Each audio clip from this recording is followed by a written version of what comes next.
Selamünaleyküm arkadaşlar.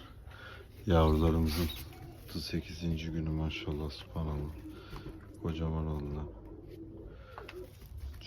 Cuguli. Daha isim bulamadık. Yaşmakları çıkmaya başladı. Maşallah. Takipte kalın arkadaşlar. Kanalıma abone olmayı unutmayın. Bunlar bugün banyo yaptı biraz da. Kanatları ıslak gördüğünüz gibi.